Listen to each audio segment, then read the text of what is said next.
Hezký den, milí diváci. Ráda vítám ve studiu Janu Vladařovou, terapeutku. Ahoj Jani, buď u nás vítána. Ahoj Alžbětko. Už se nějakou dobu známe, tak se nám bude spolu dobře povídat. Určitě, moc se těším. Jsi nesmírně šikovná žena a o čem všem si dnes budeme spolu povídat? No, já si myslím, že primárně se budeme bavit o tom, co je moje hlavní téma, a to je páteř, zdravá páteř. Proč by měla být zdravá? A vlastně co všechno sebou ta páteř nese, co všechno ovlivňuje, protože většina lidí začíná řešit stav své páteře ve chvíli, kdy je něco bolí, kdy mají problém se rozejít, když vstanou, když dlouho seděli, nebo když mají problém se ohnout, nebo když se ohnou a pak mají problém se narovnat. A myslím si, že spousta lidí neví, co všechno naše páteř ovlivňuje, jaký vliv má na to, jak se cítíme, i když nás nebolí, a že je třeba se o ně důsledně starat. Jani, ty jsi vlastně převzala metodu, nebo se naučila metodu od Josefa a plus teda si k tomu jak bych to řekla, skrze tvé zkušenosti a tvé know-how přidala to své, čili péče o člověka nejenom jako o jeho fyzické zdraví, ale duševní zdraví, protože všechno ze vším souvisí, viď? Je to přesně tak. No. Já tu páteř vidím jako, řekněme, hardware. No. Je to, co prostě musí být v pořádku, protože naše páteř musí být ve stavu, kdy vlastně všechny ty obratlé krásně čistě sedí na sobě ve všech rovinách, tak, jak to má být, aby mohlo naše tělo dobře fungovat, protože nervy, které z páteře vycházejí, ovlivňují vlastně úplně všechno v našem těle. Ovlivňují fungování našich orgánů všech, ovlivňují to, jak fungují jednotlivé části našeho těla, ovlivňují metabolické procesy ve všech částech našeho těla, ovlivňují produkci hormonů v našem těle, ovlivňují vlastně úplně všechno. A naše páteř je taky hlavním energetickým kanálem našeho těla, takže si myslím, že i pro člověka, který se snaží o nějaký jako duchovní vývoj, tak i pro něho je nesmírně důležité, aby ta páteř vlastně byla volně prostupná, aby energie, se kterou člověk pracuje, aby vůbec byla schopná správně projít tím tělem. Takže to je jeden aspekt. A ten druhý aspekt je ten, že ta páteř vlastně s náma mluví. Já to vždycky zjišťuji. No s tebou možná, ale já myslím, že normální člověk ji moc neslyší. No bohužel neslyšíme. No. Ale já když jsem začala s tou páteří pracovat, tak jsem pak potom přemýšlela vlastně nad tím, čím to je, že u některých lidí se po čase začínají vracet potíže v určité části páteře třeba. No, někdo má téma, já nevím, esíčka, někdo má téma neustále se vracející krční páteř, ramena, takže horní část hrudní páteře. A přemýšlela jsem nad tím vlastně, proč to tak je, co tohle všechno způsobuje. Samozřejmě, že jako na jedné straně je to způsob, jak člověk se sebou sám zachází, jak dovolí svému tělu, aby se regenerovalo, jestli se pohybuje nebo prostě se nehýbe, jestli sedí zhrbený před počítačem nebo u telefonu. Ale samozřejmě, že se tam projevují i jiné věci, protože ta naše páteř nese i naše traumata. Nese témata, která máme otevřená a na která je třeba se podívat, která je zapotřebí uzavřít, zpracovat si, protože pokud si sebou neseme nějaké otevřené téma, tu naši lekci, kterou se máme naučit a kterou si máme v tomhle životě uzavřít, tak ta samozřejmě způsobuje napětí v těle, způsobuje to, že svaly kolem páteře v té dané části jsou prostě stažené a neustále nám tu páteř tlačí do polohy, kde ji nemůžeme potřebovat vůbec. Takže vlastně je to vlastně z obou stran je důležité, aby ta páteř prostě fungovala. To fyzické tělo, aby fungovalo, ale taky, abychom třeba dokázali odhalit kde ještě jsou témata, na kterých máme pracovat, jaká jsou to témata, tak aby to naše tělo a aby celý náš systém, aby i to jemnohmotné, abychom prostě byli v harmonii, aby se náš systém cítil bezpečí, abychom byli sami se sebou v takové jako rovnováze a abychom se tak mohli rozvíjet dál potom. Ono v podstatě z hlediska východních nauk tím páteřním kanálem protéká jak energie ze zhora prána, tak ze spoda hadí síla, která vlastně má nějakým způsobem za úkol uvolňovat staré zámky, čili jakoby naše zapečené bloky. Ano. Čili ta páteř to fakt nemá jednoduchý. Ona musí ustát veškeré energetické toky a nějakým způsobem skrze ní my se zbavujeme nebo uvolňujeme ze sebe tu svoji minulost a ještě musí fungovat prostě v každodenním životě. Čili ta starost o páteř je asi zásadní. Já ji vidím jako zásadní, protože spousta lidí prostě má v hlavě páteř, to je prostě nějaká jako, to je ta tyč, která nám drží to tělo vzpřímeně a když někde něco bolí, tak asi teda to budu muset nějak řešit. Ale ta naše páteř je dynamický celek, to je prostě systém, který neustále vlastně je v pohybu, neustále vlastně vyrovnává to, jak se pohybujeme, ale vyrovnává i to, jak myslíme, protože i třeba naše podvědomá přesvědčení a takové to kondicionování, to, co prostě jsme převzali a vlastně to s námi není úplně v souladu, tak to vytváří někde nějakou jako tenzi v těle, jo? Protože to s tím systémem bojuje, nepatří to tam, ale my to tam pořád prostě máme.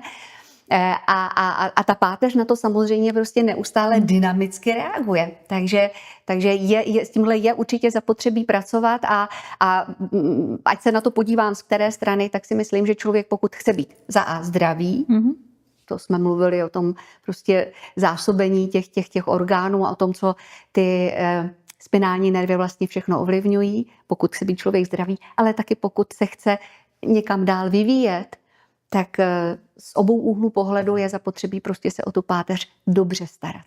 A ne až ve chvíli, kdy mě bolí. Janí, když tobě přijde pacient nebo prostě klient a má bolest v určitým obratli nebo ploténka, dokážeš podle obratle rozeznat i téma, které si řeší, nebo téma určitého programu, v kterém funguje, nebo téma minulého, nebo své minulosti, když to řeknu také jednoduše? Je teda každý obratel příslušník nějakým tématu? Ano, je to tak. Já jsem to tak jako i postupem času si nazbírala, co všechno, co jsem tak jako vyposlouchala, když jsme se začali bavit. Samozřejmě, že ne každý je tomu otevřený. Někdy přijde člověk, který chce prostě vyřešit svou bolest a tím to pro něj končí, nechce se tím víc zabývat, jeho rozhodnutí v pořádku, ale pokud přijde člověk, který chápe ten přesah, chápe ty širší souvislosti a opravdu sám se sebou chce pracovat, tak když potom jsme se dostali do hovoru, tak začaly jako vycházet nejrůznější témata, takže ano, dá se to takhle přiřadit a já to většinou poznám, protože tu páteř nerovnám manipulací na člověku, ale rovnám ji vlastně takovým způsobem, že se uvolní veškeré svaly, které jsou prostě kolem páteře, které jsou v pánvi, ty uvolníme a já potom tu páteř rovnám na modelu páteře. Vlastně sedím vedle toho člověka a poznám to velmi, velmi přesně. Já vždycky říkám, že se se mnou ty obratle hádají, protože já to poznám ve chvíli, kdy vlastně ten obratel se nechce velmi těžce se prostě dát do té správné polohy, nebo pořád se mě vrací pod rukama, tak je mně jasné, že tam je nějaké téma. Není to vždycky jako přesně jedno jediné téma, je to takový jakoby okruh, který má společného jmenovatele, ale je to prostě víc věcí, které tam můžou hrát roli. No a potom, když s tím člověkem o tom začneme mluvit a já se ptám, nemáte náhodou tady tohle, nemáte tady téma, nedělá vám tohle potíž, tak většinou potom vyběhne, aha, no jo, vlastně, no jo, to mě nenapadlo. A pak víme, jakým směrem se můžeme ubírat a já to potom i poznám, že ten obratel pak mi zareaguje, mně to vždycky přijde tak jako, že aha, poselství předáno, takže pak se dá srovnat a my potom vlastně dál můžeme na tom daném tématu pracovat. Jde o to, aby vlastně ten systém zůstal v harmonii, že to tělo s náma mluví, vysílá nám signály, to je nesmírně mocný komunikační nástroj a jde o to, aby vlastně jako nemuselo pořád vysílat signály tady, pozor, tady je téma, na tohle je zapotřebí se podívat. Čili ty vnímáš tělo jako samostatnou inteligenci nebo bytost, která má svoji inteligenci. Vnímavou nebo vnímající bytost? Tak vnímáš tělo? Já si myslím, že naše duše používá naše tělo jako komunikační nástroj, že prostě ve chvíli, kdy už přijde zoufalství, nikdo mě neposlouchá, tak prostě sáhne na hmotu a snaží se nám to ukázat. A to naše tělo je za mě nesmírně moudré a snaží se všemi silami o to, aby vlastně fungovalo, aby všechny procesy, které fungovat mají, aby taky fungovaly, ale ne vždycky tahle snaha je třeba pro nás příjemná, protože potom může vést k tomu, že nás někde začne něco bolet nebo že něco přestává fungovat, ale ve velké většině je to snaha těla někde prostě vyrovnat nějaký deficit. Mm-hmm. Jak moc je důležitý se hodně hýbat, pohybovat, to znamená jak fyzicky pracovat, tak i sportovat pro páteř? No já si myslím, že vidíš třeba rozdíl člověka, který celý den sedí u počítače a má takovou sedavou práci a potom se ani moc nehýbe, a rozdíl u člověka, který třeba fyzicky pracuje nebo hodně sportuje, je v tom velký rozdíl? Je to obrovský rozdíl. Mm-hmm. Je to obrovský rozdíl. Naše tělo není stvořené k tomu, aby jsme někde seděli celý den na židli, schrbení u počítače nebo prostě strnulí v autě. Nejsme. Takže samozřejmě, že ten pohyb hraje obrovskou roli pro fungování našich svalů, které potom zase ovlivňují samozřejmě to, jak se ta páteř chová, ovlivňuje extrémně i to, jakým způsobem jsou třeba jak fungují veškeré tekutiny v těle, jestli prostě jakým způsobem funguje, jak se pohybuje krev po těle, jestli se hýbe lymfa, která prostě nám z těla odnáší to, co nepotřebujeme. A tohle je extrémně poznat, samozřejmě, že i u mladých lidí, ale to extrémně poznat, čím starší člověk je, tak tím víc je na tom těle poznat, jestli se o sebe stará, jestli se snaží se hýbat. Je to vidět na tom, jak to tělo jak je pružné, jak rychle dokáže třeba zareagovat na podněty. Ve chvíli, kdy se ta páteř srovná do správné polohy, tak samozřejmě to tělo dostane podmínky pro to, aby mohlo regenerovat. A i u starších lidí, kteří ale jsou zvyklí se o sebe starat a jsou zvyklí se hýbat, tak i u nich i ta regenerace probíhá potom prostě rychleji. Mm-hmm. No, protože všechny ty procesy prostě fungují, jsou nastartované a ve chvíli, kdy se tomu tělu vytvoří podmínky pro to, aby mohlo dělat to, co dělat má a umí, tak to všechno funguje mnohem lépe. Mm-hmm. Často se stává, že se chronickým únavám připisuje problém s páteří, třeba zablokovaný krční kanál, že teda energie neproudí dostatečně do hlavy, anebo naopak směrem dolů. Čili máš s tím zkušenosti, když třeba k tobě přijde člověk, který je dlouhodobě unavený a má i problémy s páteří, zkušenosti s touhle souvislostí? Rozhodně ano. Mm-hmm. Rozhodně ano, tady každopádně přímá souvislost je. Mm-hmm. Jeden důvod je samozřejmě, že energie nemůže volně proudit, to už jsme mluvili. A pak je tam určitě další důvod, protože tou páteří prochází mimo jiné také 12 hlavových nervů, které nám vystupují tady z mozkového kmene. Velká část těchto nervů zůstává v oblasti hlavy, v horní části těla, ale je tam jeden extrémně důležitý nerv, to je 10. hlavový nerv, to je nerv bloudivý. A ten bloudivý nerv, ten jde vlastně do celého těla na různých částech páteře vystupuje z té páteře a jde do příslušných orgánů. A on kromě toho, že vlastně ovlivňuje, vyživuje všechny životně důležité orgány, jako je srdíčko, plíce, průdušky, žaludek, střeva, tak tenhle nerv taky přímo ovlivňuje náš autonomní nervový systém. Přímo ovlivňuje sympatický a parasympatický systém. Jinými slovy, přímo ovlivňuje to, jestli jsme permanentně ve střehu a jsme pořád připraveni k útěku, anebo jestli... Čili napětí. Přesně tak. A nebo jestli jsme schopni taky jako regenerovat.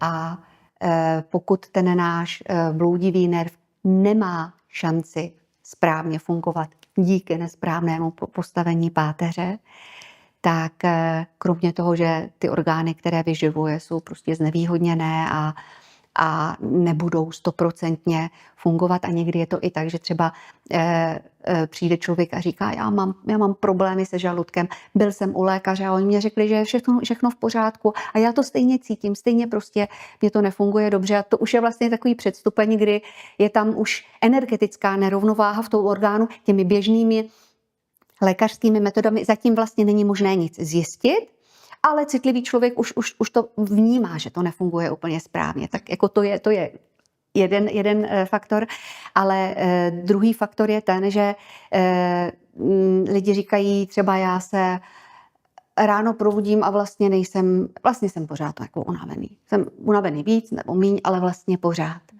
Jo, nebo je to poznat, kdy ty lidé jsou pořád v takové jako tenzi. Pořád je tam nějaké takové napětí a říkají, já se jako neumím, mě to nejde. A teď říkají, já už jsem uvolněný a ty, když na něho sáhneš, tak cítíš, že prostě je pod proudem pořád. Jo? Vlastně už ani nedokážou si nacítit, jaké to je, když to tělo je uvolněné. A my potřebujeme, aby naše tělo dokázalo vlastně přejít z toho stavu toho sympatického, kdy potřebujeme rychle reagovat, kdy se můžeme dostat do situace, kdy je zapotřebí velmi rychle prostě zareagovat, ať už třeba, já nevím, je to, že jedeme v autě a potřebujeme nějakou rychlou reakci, nebo potřebujeme někde se rozběhnout rychle, ale potřebujeme i tu druhou stránku, potřebujeme, aby i ten parasympatický systém fungoval, aby jsme byli schopni, když se dostaneme do klidu a nikdo po nás nic nechce, aby jsme byli schopni se uvolnit, aby ten náš systém měl šanci zregenerovat, protože tam, kde je čistě z logiky věci, kde je staženo pořád, tak tam nemůže nic projít. No, takže i vlastně ty nervy, které by měly podpořit regeneraci, jsou prostě znevýhodněné. Nemají šanci plnit svoji funkci tak, jak by je plnit mohly. A tady se zase znovu prostě projevují ty nejrůznější bloky, traumata, podvědomá přesvědčení. Je to celé prostě jeden takovýhle velký koloběh a ta páteř hraje v tomhletom obrovskou roli. Mně se stává i to, že třeba lidé, když jako přijdou a teď říkají, já jsem pořád unavený, teď zjistíme, že je problém v páteři. A nemusí to být jenom krční páteř. No, obrovskou roli hraje i oblast třeba bederky a ono je to stejně provázané většinou, když je problém v bederní páteři. Dřív nebo později se objeví problém v hrudní páteři, prostě dynamický systém, jak jsme o tom mluvili, tak někdy se stává, že když tu páteř srovnáme, uvolníme svaly a srovnáme páteř, tak některé ty bloky prostě spontánně se uvolní ve chvíli, kdy už není třeba je nějak prostě zpracovávat, jenom je to tělo dokáže pustit prostě. Či když to by přijde někdo, který si stěžuje na nedostatek energie, tak mu uvolníš nejdříve celou páteř. Ano, to je jako první věc. Obnovíš tok energie v podstatě.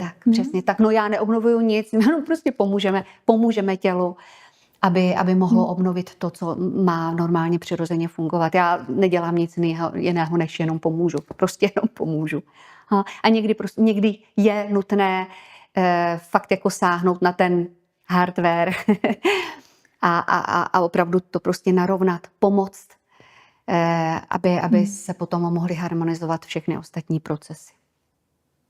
Čili když to shrneme, do jedné věty páteř je základ našeho zdraví? Absolutní základ. Absolutní základ, o tom jsem přesvědčená. Dneska už naštěstí existují i lékaři, kteří jdou touhle cestou a ti tvrdí, že takových určitě 130 chronických nemocí, které prostě se řeší nějak, mají svůj prapůvod v nesprávném postavení páteře. Takže já jsem opravdu přesvědčená o tom, že pokud bychom našli způsob prostě, jak se systematicky starat o tu páteř po celý život, protože často ten problém vznikne už u poměrně malých dětí. Jo. Kdybychom našli způsob, jak se o to starat, nebo kdyby se tomu prostě věnovala mnohem větší pozornost, tak si myslím, že spousta takových těch potíží, které lidem prostě znepříjemňují život, které se řeší vlastně se řeší se symptomy, takže by tyhle ty problémy vlastně vůbec neexistovaly. A že by spoustě lidem se žilo mnohem z nás. A ještě jedna otázka, záleží na tom, jak člověk spí, jestli má měkkou nebo tvrdší madraci, jestli má hodně pod hlavou nebo míň pod hlavou, jestli má takový ty, jak bys tomu říkal, dynamické polštáře. Záleží na tom? Máš s tím zkušenosti? Já osobně si myslím, že tohle je velmi podobné jako strava. Já prostě si myslím, že my nejsme nějaká jako unifikovaný systém, že my jsme každý naprosto rozdílný. A stejně tak, jako jsem přesvědčená o tom, že samozřejmě, že existují nějaké prostě zásady i u stravy třeba, ale že si stejně každý musí nacítit, co je pro něj dobré, tak to tež si myslím, že je to i s tím spánkem, protože každý z nás je jiný, každý z nás v tuhle danou chvíli je v určité fázi svého vývoje a každý z nás proto potřebuje něco úplně jiného. Tak jako určitě nebude pro nikoho dobré spát na totálně proležené matraci. To asi ne. Ale jako pro mě spíš je klíčová jiná věc a to je to, k čemu já se snažím směřovat u lidí, kteří třeba za mnou přijdou. Já si myslím, že člověk, který pozná, jak se cítí, když má tu páteř srovnanou a kdy všechno funguje dobře, když dokáže ten stav prostě si nacítit a ví, jaké to je, tak velmi rychle dokáže rozpoznat, kdy nějaká drobnost není v pořádku a dokáže velmi dobře si nacítit, co pro něj konkrétně v tu chvíli je dobré a co dobré není. No. Myslím si, že tohle to je jako směr, kterým bychom se měli ubírat. Já jsem velmi opatrná v takových těch obecných prostě doporučeních, protože fakt jsem přesvědčená o tom, že to, co je dobré pro jednoho, nemusí být dobré pro druhého v tu danou chvíli. No. A to, co je pro mě dobré teď, pro mě třeba nemusí být dobré za půl roku. Každopádně takový ten základ tam je, co znamená kvalitní matrace. Tak tohle předpokládám, že je samozřejmost kvalitní matrace, kvalitní polštář. Vím, že jako matraci musíme měnit, vím, že matraci musím třeba otáčet. Vím, že potřebuju nějaké jako základní podmínky pro to, abych jako kvalitně spala. Nějaká spánková hygiena si myslím, že to je základ určitě. Ale já jsem fakt propagátor toho, že je potřeba, abychom se naučili znovu vnímat dobře naše tělo. Abychom se naučili vnímat, jaké to je, když naše páteř je ve správné poloze, když všechno funguje.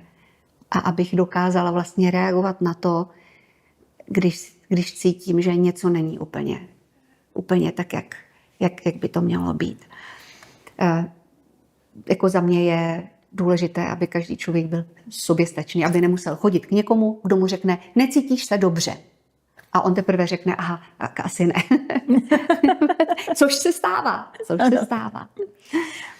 Já samozřejmě, když prostě se stane, tak si páteř rovnám sama sobě, stejně tak, jako taky to ty dělám. klasické cviky, jakože nohy do strany a tak. OK, já i prostě sama sobě rovnám páteř tak, jak to rovnám jiným lidem, ale určitě, co mě přijde jako velmi klíčové je, a na to se hodně zapomíná, samozřejmě pohybovat se, ale spousta lidí říká, a já chodím do fitka a já prostě cvičím a tak. Na co se velmi zapomíná je, že potřeba ty svaly taky uvolňovat, protože my potřebujeme naše svaly a fascie potřebujeme udržet v takovém stavu, a prostě, aby byly schopné se natáhnout, aby byly schopné se uvolnit, aby tohle to všechno fungovalo, aby se nám neslepily fascie, aby svaly nezůstávaly stažené, a pro tohle není zapotřebí jako nic speciálního. Tam je potřeba opravdu si najít si cvičení, která mě, většinou jsou to taková rotační cvičení, ano. a tak, která mě dělají dobře a o kterých vím, že je budu dělat pravidelně. U spousty lidí je to tak, že začnou chaoticky hledat něco, co budou cvičit ve chvíli, kdy mají problém, sestaví si nějaký veliký dlouhý program, ten dělají nějakou dobu a pak je to přestane bavit, protože je toho moc. Já osobně si myslím, že je lepší méně, ale pravidelně každý den. A to sama taky dělám. Snažím se pracovat taky třeba s postavením svých chodidel, protože od toho, jak fungují naše chodidla, se odvíjí také postavení naší páteře. Dohlížím na to, abych měla ve správné poloze pánev. To je taky možné vlastně udržovat jako správným cvičením, abych neměla posunutou pánev. Takže jsou to fakt jako jenom jednoduchá cvičení. Já jsem zastáncem toho, že prostě těch cvičení se dá najít spoustu, můžu se poradit s odborníkem a pak si z toho sestavit malý program, o kterém budu vědět, že ho budu dělat každý den a že ho budu dělat dlouhodobě, protože ten efekt toho času je mnohem větší, než když prostě krátkodobě budu dělat ohromná dlouhá cvičení a tak. Když chci, pak můžu přidat, ale za mě je určitě důležitá ta pravidelnost. A já třeba jsem dnes pořád překvapená a nestačím se teda divit, když třeba vidím děti, které dělají i výkonnostní sport, anebo dělají velmi intenzivní sport a že se tam stále ještě vůbec nedbá na to, že třeba po tréninku se musí protáhnout. Konce jsem se setkala s tím, že třeba trenér řekl rodičům, že se mají děti protáhnout doma a že si na to mají jako rodiče dohlídnout. To mi přijde úplně absurdní. Velmi často se s tím setkávám. To nechápu naprosto, že je to dnes ještě možné. Takže protahovat, posilovat, protahovat. Výborně. Hýbat se. A uvolňovat. Přesně. Janě, moc ti děkujeme a přejeme všem, aby byli zdraví nejenom na těle, na duchu, i na duši. Takže podporujme svoji páteř, ať nám proudí energie, ať jsme zdraví. Přesně tak. Je to velmi důležité a já si stojím za názorem, že naše rovná páteř je taky součástí našeho duchovního narovnání a i proto je důležité, aby všechno fungovalo. A o tom se můžeme bavit příště, jak chodit rovně, jak stát rovně, jak je to moc důležitý. Přesně tak. Tak jo, moc děkujeme. Já taky děkuju.